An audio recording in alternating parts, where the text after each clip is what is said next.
UDF candidate Chandy Omenji, senior UDF leaders on stage, dear party workers, brothers and sisters, thank you for coming here. I'd like to welcome all of you here today.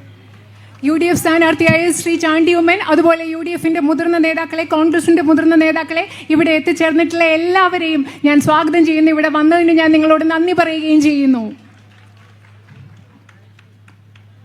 When I was asked which are the constituencies where I have to go in campaign in Kerala, I said one constituency that I have to absolutely go to is this one.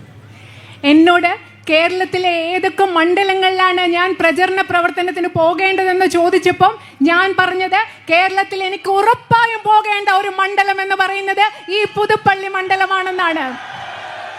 And the reason was Oommen Chandy ji represented you for 50 years. He acted as a guide for you and for the people of Kerala. അതിന്റെ കാരണം എന്ന് പറഞ്ഞാൽ ശ്രീ ഉമ്മൻ ചാണ്ടിജി അദ്ദേഹം 50 വർഷങ്ങൾ നിങ്ങളുടെ ജനപ്രതിനിധിയായിരുന്നു. അതുമാത്രമല്ല, ഈ 50 വർഷക്കാലം അദ്ദേഹം നിങ്ങൾക്കൊരു വഴികാട്ടിയായിരുന്നു. അതുപോലെ കേരളത്തിലെ ജനങ്ങൾക്കും അദ്ദേഹം ഒരു വഴികാട്ടിയായിരുന്നു. And we remember him fondly. I remember during the Bharat Jodo Yatra, when I told him, please do not walk, he was insisting on walking even though he was not well. അദ്ദേഹത്തെ ഞങ്ങൾ വളരെ ഇഷ്ടത്തോടു കൂടിയാണ് ഇന്നും ഓർക്കുന്നത്. ഞാൻ ഓർക്കുകയാണ്, ഭാരത് ജോഡോ യാത്രയുടെ സമയത്ത് ഞാൻ അദ്ദേഹത്തോട് പറഞ്ഞു, താങ്കൾ നടക്കണ്ട. പക്ഷെ അദ്ദേഹം നിർബന്ധിക്കുകയായിരുന്നു ഭാരത് ജോഡോയുടെ യാത്രയുടെ ഭാഗമായി നടക്കാൻ. And his funeral procession took 30 hours. So that should give you a sense of what the ex-Chief Minister of Kerala, Oommen Chandy ji was. അദ്ദേഹത്തിൻ്റെ മരണശേഷം അദ്ദേഹത്തിൻ്റെ വിലാപയാത്ര 30 മണിക്കൂറുകൾ എടുത്തു ഇവിടെ എത്താൻ. അത് നിങ്ങൾക്ക് മനസ്സിലാക്കി തരും എങ്ങനെയുള്ളൊരു മുഖ്യമന്ത്രിയായിരുന്നു, എങ്ങനെയുള്ളൊരു വ്യക്തിയായിരുന്നു അദ്ദേഹം എന്നത്. And that is why I said that I will come here and campaign for his son. അതുകൊണ്ടാണ് ഞാൻ പറഞ്ഞത്, ഞാൻ ഇവിടെ എത്തി അദ്ദേഹത്തിൻ്റെ മകന് വേണ്ടി പ്രചരണം നടത്തുമെന്ന് ഞാൻ പറഞ്ഞത് അതുകൊണ്ട് തന്നെയാണ്. Rubber is a big issue in the Kerala election. ഇന്നത്തെ കേരളത്തിലെ തെരഞ്ഞെടുപ്പിൽ ഒരു പ്രധാനപ്പെട്ട പ്രശ്നമാണ് റബ്ബർ എന്നുള്ളത്. 90% of rubber is grown here. 90% റബ്ബറും ഇവിടെയാണ് ഉൽപ്പാദിപ്പിക്കപ്പെടുന്നത്. And Kottayam is known as the land of latex. ലാറ്റക്സിന്റെ നാട് എന്നറിയപ്പെടുന്ന നാടാണ് Kottayam. And the rubber industry consists of many small farmers who have to face the instability of the market every day. Rubber കർഷകർ എന്ന് പറയുന്നത്, rubber വ്യവസായം എന്ന് പറയുന്നത്, അതിൽ ധാരാളം ചെറുകിട കർഷകരുണ്ട്. വിപണിയിൽ ഉണ്ടാകുന്ന അനിശ്ചിതത്വങ്ങൾ ഓരോ പ്രാവശ്യവും ദിവസവും നേരിടേണ്ടി വരുന്ന ആളുകളാണ് ഈ ചെറുകിട റബ്ബർ കർഷകർ എന്ന് പറയുന്നവർ.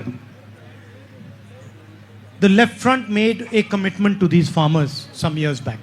കുറച്ച് വർഷങ്ങൾക്ക് മുമ്പ് ഇടതുപക്ഷ മുന്നണി ഈ റബ്ബർ കർഷകരോട് അവർക്ക് ചില വാഗ്ദാനങ്ങൾ നൽകുകയുണ്ടായി.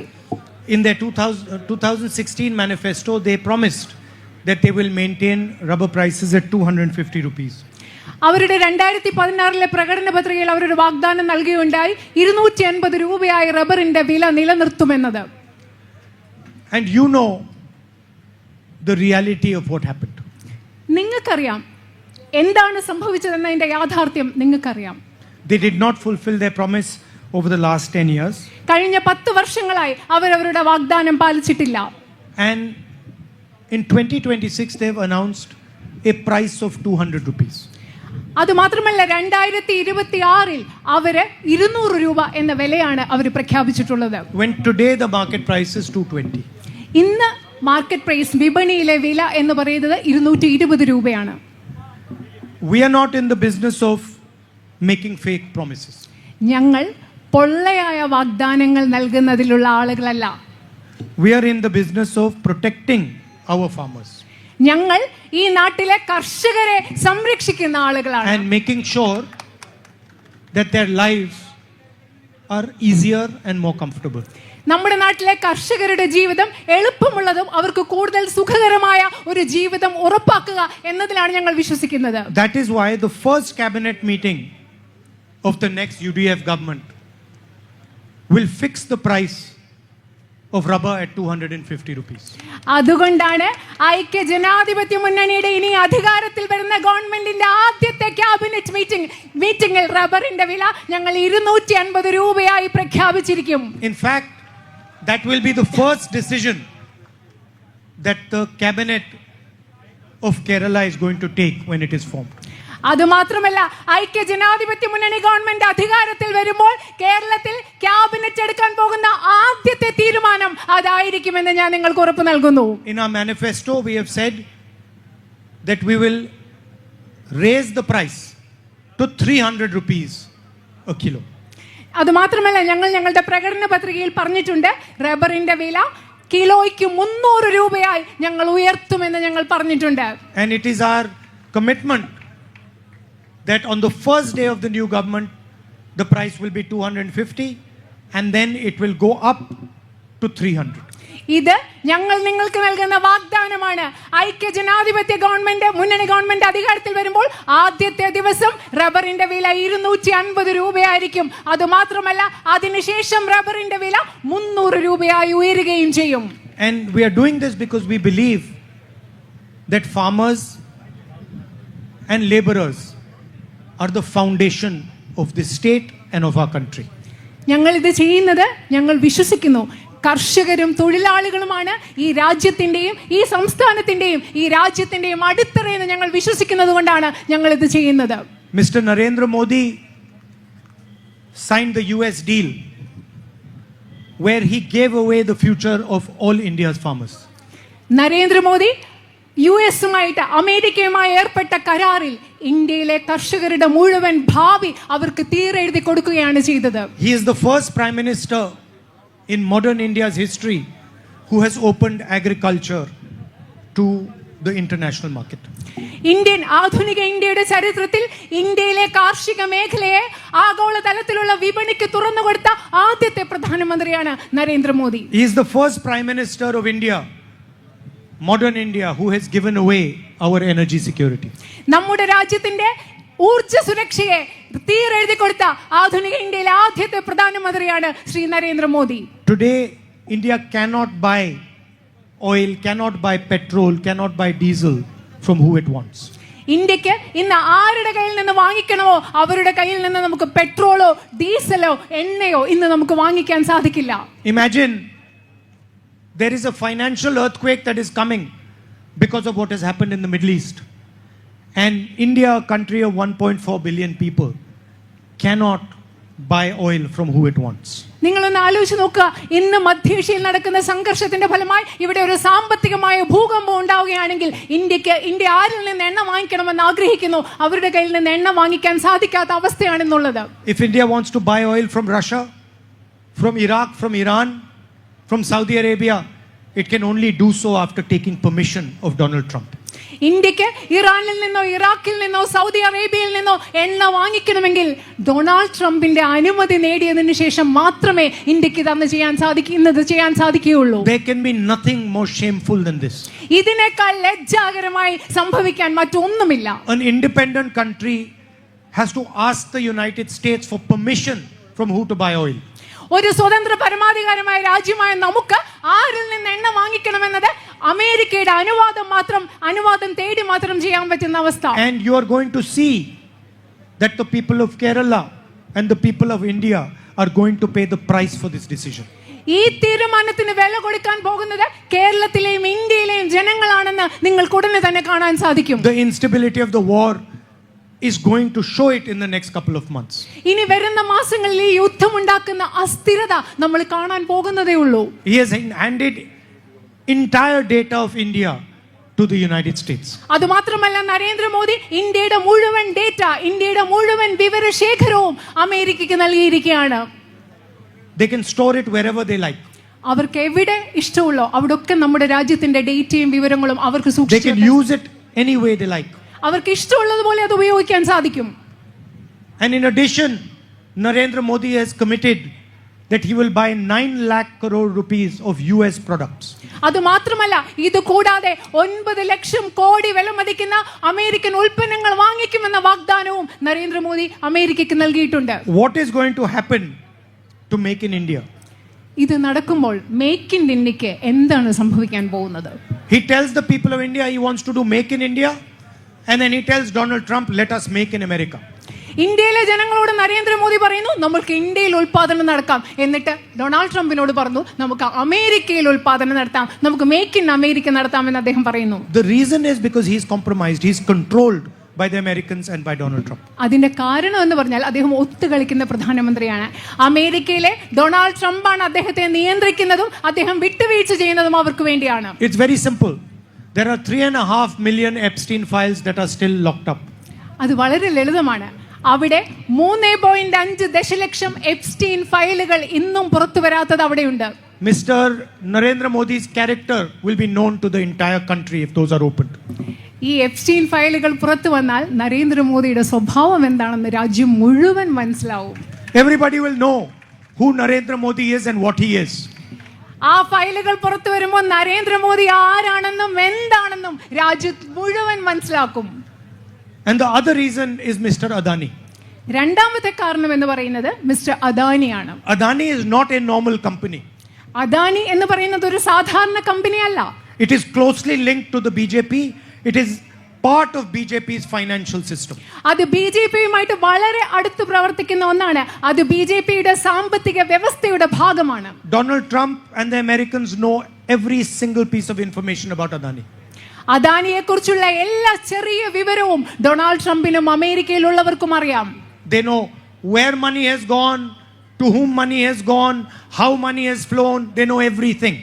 അവർക്കറിയാം എവിടെയാണ് പൈസ പോയത്, ആർക്കാണ് പോയത്, എങ്ങനെയാണ് പോയത്. ആ എല്ലാ വിശദാംശങ്ങളും അമേരിക്കയിലുള്ളവർക്ക് അറിയാം. And to threaten Mr. Narendra Modi, they have put a case, a criminal case on Mr. Adani in America.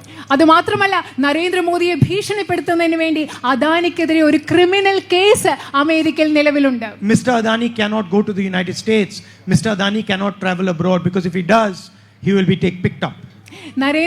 Mister അദാനിക്ക് അമേരിക്കയിലേക്ക് പോകാൻ പറ്റില്ല, അദ്ദേഹത്തിന് യാത്ര ചെയ്യാൻ പറ്റില്ല. അദ്ദേഹം യാത്ര ചെയ്താൽ അവർ അദ്ദേഹത്തെ പിടിച്ചകത്താക്കും. But they are not threatening Mr. Adani. They are threatening Mr. Modi. പക്ഷേ അവർ ഭീഷണിപ്പെടുത്തുന്നത് അദാനിയെ അല്ല, അവർ ഭീഷണിപ്പെടുത്തുന്നത് നരേന്ദ്രമോദിയാണ്. They are threatening to expose the BJP's financial system. അവര് ബിജെപിയുടെ സാമ്പത്തിക വ്യവസ്ഥയെ പുറത്തു കാട്ടും എന്നാണ് അവർ ഭീഷണിപ്പെടുത്തുന്നത്. And that is why Narendra Modi has opened India's agriculture to America, has signed away our data, has given up our energy security. അതുകൊണ്ടാണ് നരേന്ദ്രമോദി നമ്മുടെ data യുഎസുമായിട്ടുള്ള ഈ ഉടമ്പടി ഒപ്പുവെച്ചത്. അതുപോലെ നമ്മുടെ ഡേറ്റ വിവരശേഖരം അവർക്ക് നൽകിയത്. അതുപോലെ തന്നെ നമ്മുടെ ഊർജ്ജ സുരക്ഷ അമേരിക്കയ്ക്ക് കൈമാറിയത്. And the same way Donald Trump controls Mr. Modi controls the Chief Minister of Kerala. എങ്ങനെയാണോ ഡൊണാൾഡ് ട്രംപ് നരേന്ദ്രമോദിയെ നിയന്ത്രിക്കുന്നത്, അതുപോലെയാണ് നരേന്ദ്രമോദി കേരളത്തിന്റെ മുഖ്യമന്ത്രിയെ നിയന്ത്രിക്കുന്നത്. I want to ask you a simple question. In every single speech, Narendra Modi talks about religion, talks about temples, talks about Hinduism. ഞാൻ നിങ്ങളോട് ഒരു ലളിതമായ ചോദ്യം ചോദിക്കട്ടെ. എല്ലാ പ്രസംഗങ്ങളിലും നരേന്ദ്രമോദി അമ്പലങ്ങളെക്കുറിച്ച് സംസാരിക്കും, മതത്തെക്കുറിച്ച് സംസാരിക്കും, ഹിന്ദുയിസത്തെക്കുറിച്ച് സംസാരിക്കും. He sells himself as a protector of Hinduism. ഞാൻ ഹിന്ദു മതത്തിന്റെ സംരക്ഷകൻ എന്ന് പറഞ്ഞാണ് നരേന്ദ്രമോദി സ്വയം വിൽക്കുന്നത്. The LDF government, LDF leaders stole gold from Sabrimala. ശബരിമലയിൽ നിന്ന് എന്നാൽ ഇവിടുത്തെ ഇടതുപക്ഷ ജനാധിപത്യ മുന്നണിയുടെ നേതാക്കൾ സ്വർണം കവർന്നെടുത്തു. They replaced gold of the temple with brass. സ്വർണത്തെ അവർ ചെമ്പ് കൊണ്ട് മാറ്റിവെച്ചു. Their leaders stole from the temple. അവരുടെ നേതാക്കളാണ് ശബരിമലയിൽ നിന്ന് മോഷണം നടത്തിയത്. No action was taken against them. അവർക്കെതിരെ ഒരു നടപടി എടുത്തിട്ടില്ല. How come the protector of Hinduism comes to Kerala and does not say this? ഹിന്ദുയിസത്തിന്റെ സംരക്ഷകൻ എന്ന് പറയുന്ന ആള് കേരളത്തിൽ വന്നിട്ട് ഇത് കാണാത്തതും ഇതിനെപ്പറ്റി പറയാത്തതും എന്തുകൊണ്ടാണ്? How come Narendra Modi did not say the LDF has stolen from the Sabrimala temple, from Ayyappa? എന്തുകൊണ്ടാണ് ശബരിമലയിൽ നിന്ന് അയ്യപ്പന്റെ അമ്പലത്തിൽ നിന്ന് LDF മോഷ്ടിച്ചു എന്ന് നരേന്ദ്രമോദി എന്തുകൊണ്ടത് പറയുന്നില്ല? Because Narendra Modi wants a LDF government in Kerala. എന്തുകൊണ്ടെന്നാൽ നരേന്ദ്രമോദിക്ക് കേരളത്തിൽ വേണ്ടത് ഒരു LDF ഗവൺമെന്റ് ആണ്. I've got 36 cases against me.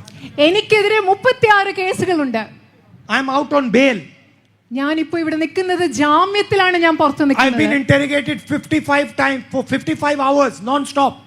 ഒരു തുടർച്ചയായിട്ട് 55 മണിക്കൂറുകളാണ് എന്നെ ചോദ്യം ചെയ്തത്. Everybody knows anybody who stands up against Narendra Modi is attacked. എല്ലാവർക്കും അറിയാം നരേന്ദ്രമോദിക്കെതിരെ ആര് നിൽക്കുന്നു അവരെല്ലാം ആക്രമിക്കപ്പെടുന്നു എന്ന് എല്ലാവർക്കും അറിയാം. Why is the Chief Minister of Kerala not being attacked? എന്തുകൊണ്ടാണ് കേരളത്തിന്റെ മുഖ്യമന്ത്രിക്കെതിരെ Why has he been not interrogated? എന്തുകൊണ്ടാണ് അദ്ദേഹത്തെ ചോദ്യം ചെയ്യാത്തത്? Why are there no cases against him? എന്തുകൊണ്ടാണ് അദ്ദേഹത്തിനെതിരെ ഒരു കേസുകളും ഇല്ലാത്തത്? Why are his children not questioned? എന്തുകൊണ്ടാണ് അദ്ദേഹത്തിന്റെ മക്കൾ ചോദ്യം ചെയ്യാത്തത്? Because they are partners. എന്തുകൊണ്ടെന്നാൽ അവർ പങ്കാളികളാണ്, അവർ കൂട്ടുകച്ചവടം നടത്തുന്നവരാണ്. You ask any LDF worker and he will tell you that the LDF is not a left government. It is a corporate government. It is a Adani government. It is a Ambani government. നിങ്ങൾ LDFന്റെ ഇടതുപക്ഷ ജനാധിപത്യ മുന്നണിയുടെ ഏതെങ്കിലും പ്രവർത്തകരോട് ചോദിച്ചു നോക്കുക, അവർ പറയും ഇത് ഇടതുപക്ഷ ഗവൺമെന്റ് അല്ല, ഇത് മുതലാളിത്ത ഗവൺമെന്റ് ആണ്, ഇത് മുതലാളിത്ത ഗവൺമെന്റ് ആണ്, അദാനിയുടെ ഗവൺമെന്റ് ആണ് എന്ന് ഓരോ LDF പ്രവർത്തകരും പറയും. And the BJP knows that the left can never challenge them in India. അതുമാത്രമല്ല BJPക്ക് അറിയാം ഇടതുപക്ഷത്തിന് ഒരിക്കലും ഇന്ത്യയിൽ അവർക്കെതിരെ ഒരു വെല്ലുവിളി ഉയർത്താൻ സാധിക്കില്ല എന്ന് BJPക്ക് അറിയാം. They know that only the Congress party has the strength, the commitment and the ideology to challenge them. അവർക്കറിയാം ഇന്ത്യൻ നാഷണൽ കോൺഗ്രസിന് മാത്രമാണ് BJP എതിർക്കാനുള്ള ധൈര്യവും പ്രതിബദ്ധതയും ആശയവും ഉള്ളതെന്ന് BJPക്ക് കൃത്യമായി അറിയാം. They know that only the Congress worker can challenge the BJP. അവർക്കറിയാം കോൺഗ്രസ് പ്രവർത്തകർക്ക് മാത്രമാണ് BJPയെ വെല്ലുവിളിക്കാനാകുന്നതെന്ന് BJPക്ക് നന്നായി അറിയാം. And that is why they want a LDF government in this state. അതുകൊണ്ടാണ് അവർക്ക് കേരളത്തിൽ ഒരു LDF ഗവൺമെന്റ്, BJPക്ക് കേരളത്തിൽ ഒരു LDF ഗവൺമെന്റ് ആവശ്യമുള്ളത്. അതുകൊണ്ടാണ് our job is to protect the people of Kerala. ഞങ്ങളുടെ ജോലി, ഞങ്ങളുടെ ഉത്തരവാദിത്വം എന്ന് പറയുന്നത് കേരളത്തിലെ ജനങ്ങളെ സംരക്ഷിക്കുക എന്നതാണ്. To protect the weaker sections of Kerala. കേരളത്തിലെ ജനങ്ങളുടെ ദുർബല വിഭാഗങ്ങളെ സംരക്ഷിക്കുക I എന്നുള്ളതാണ്. spoke to you about rubber workers and rubber farmers. ഞാൻ നിങ്ങളോട് റബ്ബർ കർഷകരെ കുറിച്ച് സംസാരിച്ചു. And I see there are many ladies and women in the crowd. എനിക്കറിയാം ഈ ജനക്കൂട്ടത്തിനിടയിൽ ധാരാളം സ്ത്രീകളുണ്ടെന്ന് എനിക്കറിയാം. We want you to be participants in Kerala. കേരളത്തിന്റെ വികസനത്തിൽ കേരളത്തിൽ നിങ്ങൾ ഇവിടുത്തെ സ്ത്രീകൾ പങ്കാളികളാകണമെന്ന് ഞങ്ങൾ In ആഗ്രഹിക്കുന്നു. fact, I'm looking forward to the day when we have a woman Chief Minister of Kerala. ഞാൻ മുന്നോട്ട് നോക്കുകയാണ്. കേരളത്തിൽ ഒരു വനിതാ മുഖ്യമന്ത്രി ഉണ്ടാകുന്ന ദിവസത്തിലേക്ക് ഞാൻ ഉറ്റുനോക്കുകയാണ്. See, the men are not clapping so loudly. നിങ്ങൾ നോക്കി ഇവിടെ നിൽക്കുന്ന പുരുഷന്മാരെ വളരെ ശക്തിയായിട്ട് കൈയടിക്കുന്നില്ല. ഞാനത് പറയുന്നു. Women are clapping loudly. അവിടെയുള്ള സ്ത്രീകളാണ് നല്ല ശക്തിയായിട്ട് കൈകൊട്ടുന്നത്, ഉറക്കെ So we കൈകൊട്ടുന്നത്. want the women of Kerala to be able to fulfill their dreams. കേരളത്തിലെ സ്ത്രീകൾ അവരുടെ സ്വപ്നങ്ങൾ സാക്ഷാത്കരിക്കാൻ കേരളത്തിലെ സ്ത്രീകൾക്ക് കഴിയണമെന്ന് ഞങ്ങൾ ആഗ്രഹിക്കുന്നു. Whatever they want to do, we want them to succeed. നിങ്ങൾക്ക് എന്തൊക്കെ ചെയ്യാൻ ആഗ്രഹമുണ്ടോ അതൊക്കെ നിങ്ങൾ വിജയകരമായി ചെയ്യണമെന്ന് ഞങ്ങൾ Whatever job they want to do, wherever they want to go, we want to allow them. നിങ്ങൾക്ക് എന്തൊക്കെ ജോലി ചെയ്യണമോ എന്തൊക്കെ ചെയ്യണമെന്ന് ആഗ്രഹിക്കോ അതൊക്കെ ചെയ്യാൻ അവരെ സജ്ജീകരിക്കാൻ ഞങ്ങൾ ആഗ്രഹിക്കുന്നു. That is why every single woman in Kerala is going to travel for free on Kerala's buses. അതുകൊണ്ടാണ് കേരളത്തിലെ ഓരോ സ്ത്രീയും കേരളത്തിലെ KSRTC ബസ്സുകളിൽ UDF ഗവൺമെന്റ് വന്നു കഴിഞ്ഞാൽ സൗജന്യമായി യാത്ര ചെയ്യാൻ പോകുന്നത്. And that is why every single college going girl in Kerala is going to get 1,000 rupees a month to support her. അതുകൊണ്ടല്ല കേരളത്തിലെ അത് മാത്രമല്ല കേരളത്തിലെ കോളേജിൽ പോകുന്ന ഓരോ പെൺകുട്ടിക്കും ഓരോ മാസം 1000 രൂപ ലഭിക്കാൻ പോകുന്നത്. We are going to increase welfare pension to 3,000 rupees.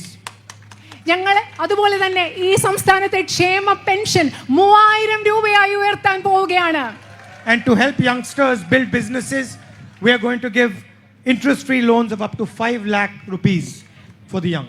അതുമാത്രമല്ല ഇവിടുത്തെ ചെറുപ്പക്കാർക്ക് പുതിയ സംരംഭങ്ങൾ തുടങ്ങാൻ വേണ്ടി പലിശരഹിതമായി അവർക്ക് 5 ലക്ഷം രൂപയുടെ വായ്പ ഞങ്ങൾ നൽകാൻ പോവുകയാണ്. And we are going to have a new ministry for senior citizens. കേരളത്തിലെ വയോജനങ്ങൾക്ക് വേണ്ടി പ്രായമായവർക്ക് വേണ്ടി ഞങ്ങൾ പുതിയൊരു മന്ത്രാലയം തുടങ്ങാൻ പോവുകയാണ്. Now you are going to be thinking, okay, Rahul has come here what are you doing in the memory of Oommen Chandy ji? നിങ്ങളിപ്പോൾ ഇവിടെ നിന്ന് ആലോചിക്കേണ്ടായും രാഹുൽ ഇവിടെ വന്നു, ഇനി താങ്കൾ അദ്ദേഹം എന്താണ് ശ്രീ ഉമ്മൻചാണ്ടിജിയുടെ ഓർമ്മയ്ക്കായി ചെയ്യാൻ പോകുന്നതെന്ന് നിങ്ങൾ ആലോചിക്കുന്നുണ്ടാവും. The person we supported for 50 years. നിങ്ങൾ 50 വർഷം പിന്തുണച്ച ആ മനുഷ്യൻ, what are you doing in response to him? അദ്ദേഹത്തിന്റെ ഓർമ്മയ്ക്കായി, അദ്ദേഹത്തിന്റെ ഉള്ള ഒരു പ്രതികരണമായി നിങ്ങൾ എന്താ ചെയ്യാൻ പോകുന്നത്? So I want to tell you what we are doing. അതുകൊണ്ട് ഞാൻ നിങ്ങളോട് ഞങ്ങൾ എന്താണ് ചെയ്യാൻ പോകുന്നതെന്ന് പറയാൻ ആഗ്രഹിക്കുന്നു. The Kerala government has destroyed Kerala's healthcare system. ഇന്നത്തെ കേരള ഗവൺമെന്റ് കേരളത്തിന്റെ ആരോഗ്യ മേഖലയെ അപ്പാടെ നശിപ്പിച്ചിരിക്കുകയാണ്. In a time where healthcare should be becoming more affordable, it is becoming more and more expensive. ആളുകൾക്ക് കൂടുതൽ ചെലവ് കുറഞ്ഞ രീതിയിൽ ആരോഗ്യ സംവിധാനങ്ങൾ ലഭ്യമാകേണ്ട കാലത്ത് അതിന് കൂടുതൽ വില കൂടി വരികയാണ്, ചെലവേറിയതായി മാറുകയാണ്. Chandiji was a compassionate leader who protected the people of Kerala. Shri ഉമ്മൻചാണ്ടിജി എന്ന് പറയുന്നത് കേരളത്തിലെ ജനങ്ങളെ സംരക്ഷിച്ച സഹാനുഭൂതിയുള്ള ഒരു നേതാവായിരുന്നു. So in that spirit, we are naming our new healthcare program in his name. അദ്ദേഹത്തിന്റെ ആ മൂല്യങ്ങൾ ഉൾക്കൊണ്ടുകൊണ്ട് നമ്മുടെ പുതിയ ആരോഗ്യ സംരക്ഷണ പദ്ധതി ഞങ്ങൾ നടപ്പിലാക്കാൻ പോകുന്നത് ശ്രീ ഉമ്മൻചാണ്ടിജിയുടെ പേരിലാണ്. So now, after the UDF government comes to power, every single family will have 25 lakh rupees healthcare insurance for themselves. ഐക്യ ജനാധിപത്യ മുന്നണി ഗവൺമെന്റ് അധികാരത്തിൽ വന്നു കഴിഞ്ഞാൽ കേരളത്തിലെ ഓരോ കുടുംബത്തിനും 25 ലക്ഷം രൂപയുടെ ആരോഗ്യ സുരക്ഷാ പദ്ധതി അവരുടെ പേരിൽ ഉണ്ടായിരിക്കും.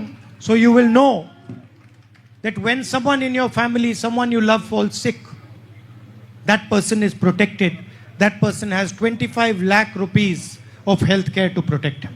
അപ്പോൾ നിങ്ങൾക്ക് അറിയാൻ സാധിക്കും, നമ്മുടെ കുടുംബത്തിലെ വീട്ടിൽ ആർക്കെങ്കിലും അസുഖം വരുമോ വയ്യാതാവോ വരുമ്പോൾ ആ വ്യക്തിയെ സംരക്ഷിക്കാൻ 25 ലക്ഷം രൂപയുടെ ഇൻഷുറൻസ് ഉണ്ടെന്നുള്ള കാര്യം അപ്പോൾ നിങ്ങൾക്ക് കൃത്യമായി മനസ്സിലാവും. And the whole of Kerala will know that Chandiji might not be physically with us, but he is with us, and his name will be there every single time a person takes medical insurance in Kerala. അപ്പോൾ ഇന്ന് കേരളത്തിന് മുഴുവൻ മനസ്സിലാക്കാൻ സാധിക്കും, ഭൗതിക ശരീരം ശ്രീ ചാണ്ടിജിയുടെ ഭൗതിക ശരീരം നമ്മുടെ കൂടെ ഇല്ല, പക്ഷേ കേരളത്തിലെ ഓരോ വ്യക്തിയും മെഡിക്കൽ ഇൻഷുറൻസ്, ആരോഗ്യ ഇൻഷുറൻസ് ഉപയോഗിക്കുമ്പോൾ ശ്രീ ഉമ്മൻചാണ്ടിയുടെ നാമം, അത് ഓർമ്മ അവിടെ ഉണ്ടാകും. Doesn't matter if they have a heart problem, if they have cancer, if they break a bone, doesn't matter. 25 lakh rupees will be given to them as health insurance, as a protection for the future, and it will be done in Oommen Chandy's name. ഒരാൾക്കൊരു ഹൃദയ സംബന്ധമായ പ്രശ്നമാകട്ടെ, cancer ആവട്ടെ, എല്ലുകൾക്ക് പ്രശ്നമാകട്ടെ, എന്ത് പ്രശ്നം ഉണ്ടാകട്ടെ, എന്ത് അസുഖമാകട്ടെ, അവർക്ക് കൃത്യമായിട്ട് ഉമ്മൻചാണ്ടിജിയുടെ പേരിൽ 25 ലക്ഷം രൂപയുടെ ഹെൽത്ത് ഇൻഷുറൻസ്, ആരോഗ്യ ഇൻഷുറൻസ് അവർക്കൊരു സംരക്ഷണമായി ഇവിടെ ഉണ്ടാകും. What do the people of Kerala teach us? The people of Kerala teach us that humility is better than arrogance. കേരളത്തിലെ ജനങ്ങൾ നമ്മളെ എന്താണ് പഠിപ്പിക്കുന്നത്? കേരളത്തിലെ ജനങ്ങൾ നമ്മളെ പഠിപ്പിക്കുന്നത് ധാർഷ്ട്യത്തിനേക്കാളും അഹങ്കാരത്തിനേക്കാളും ഏറ്റവും മികച്ചത് വിനയമാണെന്നാണ്. That love is more powerful than hatred. വിദ്വേഷത്തെക്കാളും ശക്തിയുള്ളത് സ്നേഹത്തിനാണെന്നാണ് കേരളത്തിലെ. That happiness cuts anger. ദേഷ്യത്തെ എതിർക്കുന്നത് സന്തോഷമാണ്, ഇല്ലാതാക്കുന്നത് സന്തോഷമാണെന്നാണ്. And that unity is better than division. വിഭജനത്തിലും ഏറ്റവും മികച്ച വിഭജനമല്ല വേണ്ടത്, പക്ഷെ ഐക്യമാണ് വേണ്ടത്. I was a member of parliament for 5 years, and I must tell you, this is what you taught me. ഞാൻ കേരളത്തിലെ ഒരു ജനപ്രതിനിധിയായി ഇന്ത്യൻ പാർലമെന്റിൽ 5 വർഷം ഉണ്ടായിരുന്നു. ഞാൻ നിങ്ങളോട് പറയാൻ ആഗ്രഹിക്കുന്നു, ഇതാണ് കേരളത്തിലെ ജനങ്ങൾ എന്നെ പഠിപ്പിച്ചത്. It does not matter which religion you come from, what your ideas are, what your thoughts are, Kerala will respect you. നിങ്ങൾ ഏത് മതത്തിലുള്ള ആളാവട്ടെ, നിങ്ങളുടെ ചിന്ത എന്താവട്ടെ, നിങ്ങളുടെ ആശയങ്ങൾ എന്താവട്ടെ, കേരളം നിങ്ങളെ ബഹുമാനിക്കും. And you celebrate each other's festivals. നിങ്ങൾ മറ്റുള്ളവരുടെ എല്ലാവരുടെയും ഉത്സവങ്ങൾ, എല്ലാവരുടെയും ആഘോഷങ്ങൾ നിങ്ങൾ ആഘോഷിക്കുന്നു. I saw with my own eyes when there was a tragedy in Wayanad, how everybody, all religions suddenly came together and became one. വയനാട്ടിലൊരു വലിയ ദുരന്തം ഉണ്ടായപ്പോൾ ഞാൻ എൻ്റെ സ്വന്തം കണ്ണുകൾ കൊണ്ട് കണ്ടു എങ്ങനെയാണ് എല്ലാ മനുഷ്യരും ഒരുമിച്ച് നിന്നതെന്ന് ഞാൻ നേരിട്ട് കണ്ടതാണ്. There is a strategy by the BJP, by the RSS to divide the country. ഈ രാജ്യത്തെ വിഭജിക്കാനുള്ള ഒരു തന്ത്രം BJPയുടെയും RSSന്റെയും ഭാഗമായിട്ടുണ്ട്.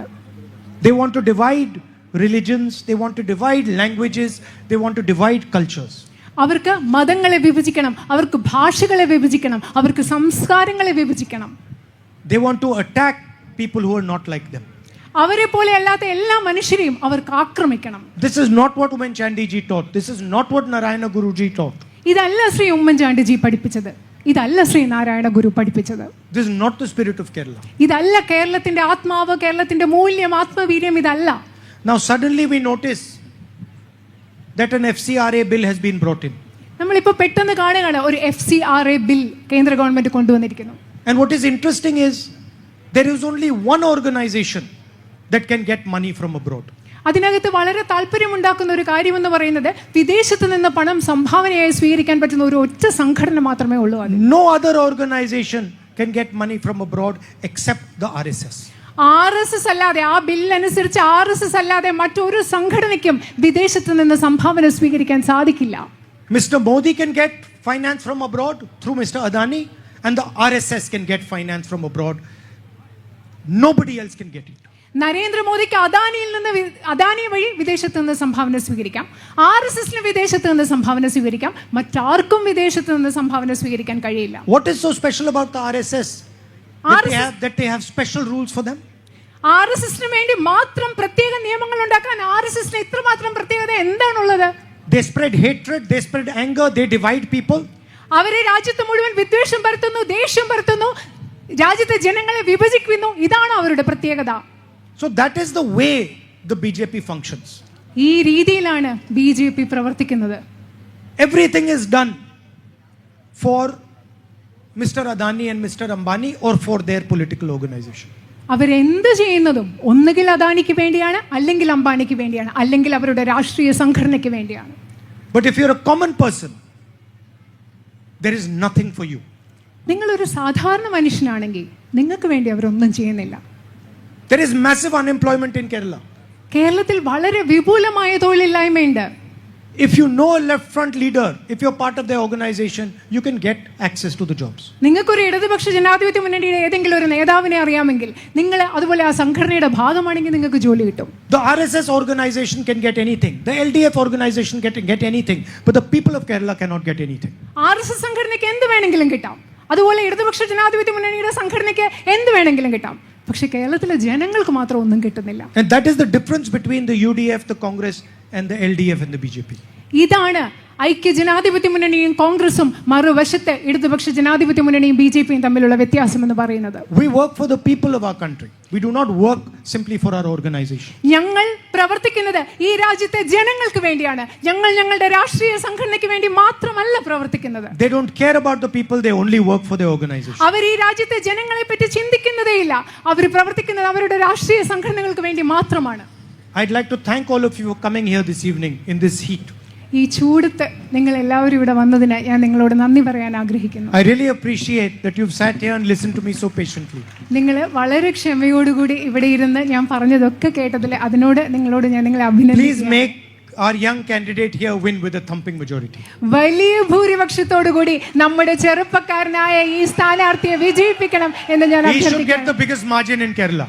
കേരളത്തിലെ ഏറ്റവും വലിയ ഭൂരിപക്ഷം നിങ്ങളുടെ സ്ഥാനാർത്ഥിക്ക് കിട്ടണം എന്ന് ഞാൻ നിങ്ങളോട് അഭ്യർത്ഥിക്കുകയാണ്. Thank you very much. Thank you very much. നന്ദി.